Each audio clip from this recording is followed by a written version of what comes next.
We have a new NASCAR baby, and we have the cute pictures to prove it, plus changes to the Cup cars this weekend in Talladega. We'll tell you what that means. Plus, wait till you see how a 3-year-old is following in his dad's footsteps. NASCAR Daily with Shannon Spake.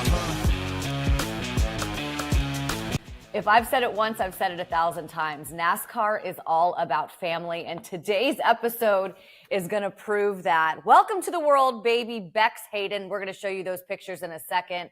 Plus, I cannot wait to show you Chase Briscoe's 3-year-old son, what he is doing behind the wheel of a sim and a second-generation quapple. Well, he's going to jump up to the Xfinity Series. We've got all of that. Plus, Mike Forde's going to be here to talk about the changes that we're going to see on track this weekend at Talladega. But let's start first with a huge congratulations, a big hug to Bubba Wallace and his wife, Amanda. Take a look at this. Bubba releasing these pictures yesterday.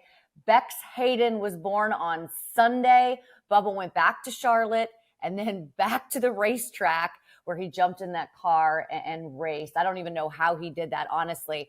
But yes, take a look at this. Some cute little pictures released. Apparently mom is doing well. Baby is doing well. I love that they waited a few days to tell everybody. I think that this is such a personal thing. They spent a few days as a family, and I think it's so beautiful. Congratulations to both of you guys. As a mom, I will tell you this, there's no job that is better in the world, and everything makes sense now. But welcome to the world of a lot of love and a lot of sleep-deprived nights.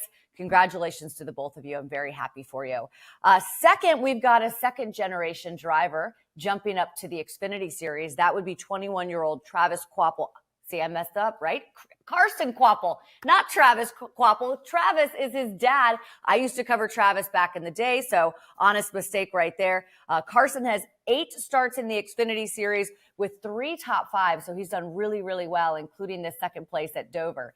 Dad, Travis Kvapil, is the 2003 NASCAR Craftsman Truck Series champion. He won 9 times in 17 seasons. He also made 271 starts in the Cup Series. I used to cover him back in the day, which is why I know how to say their last name so easily. We've got pit road this weekend at Talladega, so we'll get to the changes that we're going to see in just a second. But what about pit road? Take a look at this. These are some specifics. And Racing Insights, they had this information. They said it's a very hard pit road. We have speeding issues. We see a lot of green flag pit stops. And remember, those green flag pit stops, oftentimes you'll be with your teammate or a manufacturer because of drafting and kind of sticking together. So if you make a mistake and the rest of them don't, then you can really be hung out.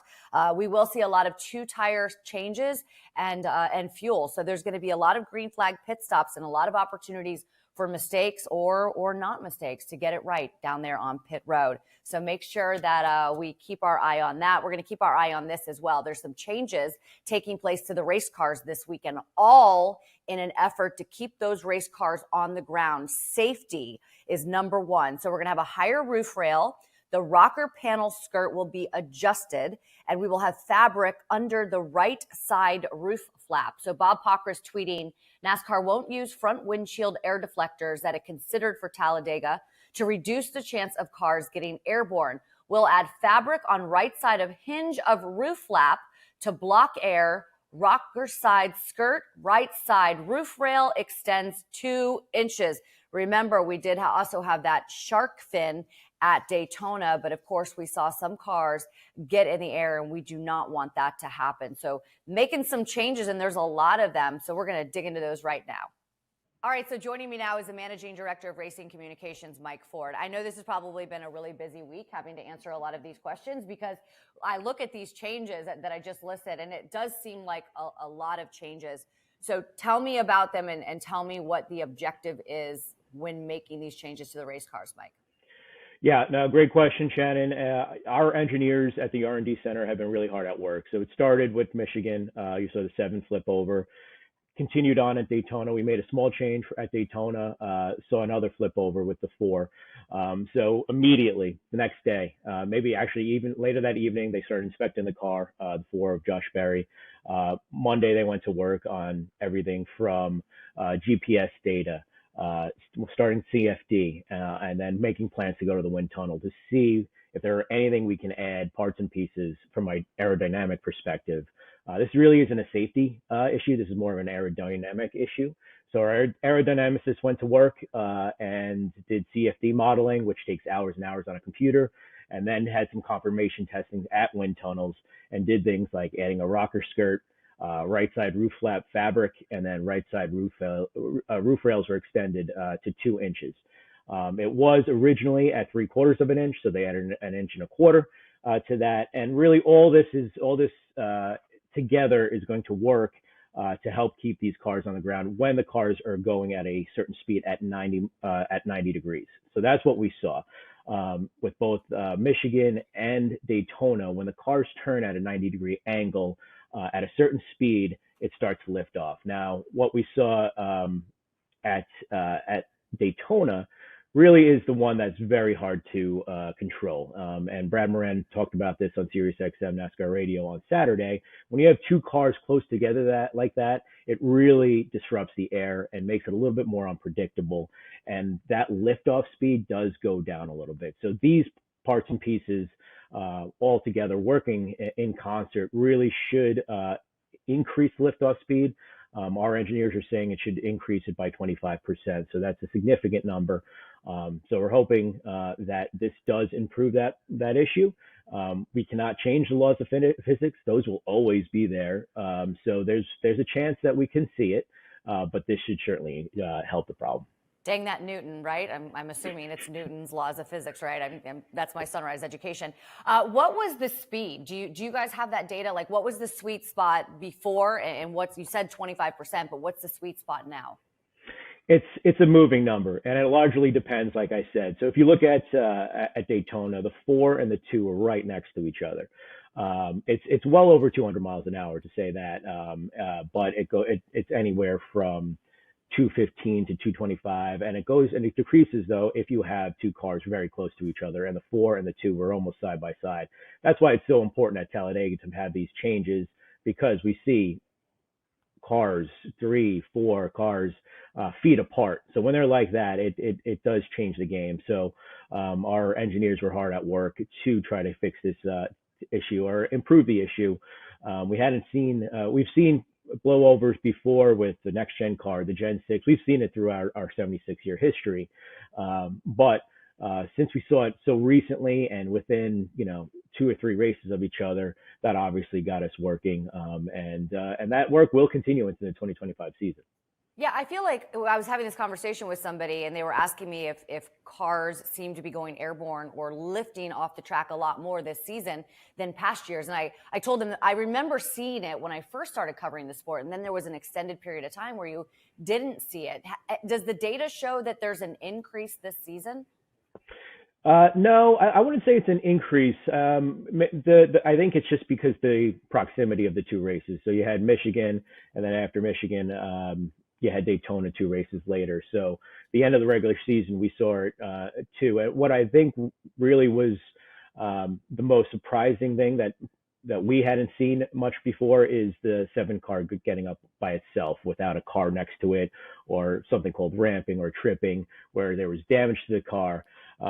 When we looked at that data, it was going at a very high rate of speed. I believe it was 193 miles an hour.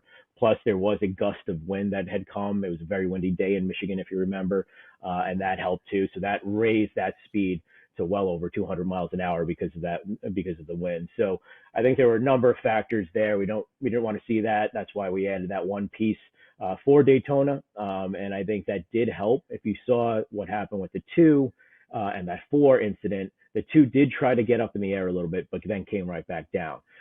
So that worked in that instance, and that was because that 2 didn't have a car. Again, it's all about the physics. I'm not an aerodynamicist, but these are what people way smarter than me have been telling me, and it makes sense after they explain it.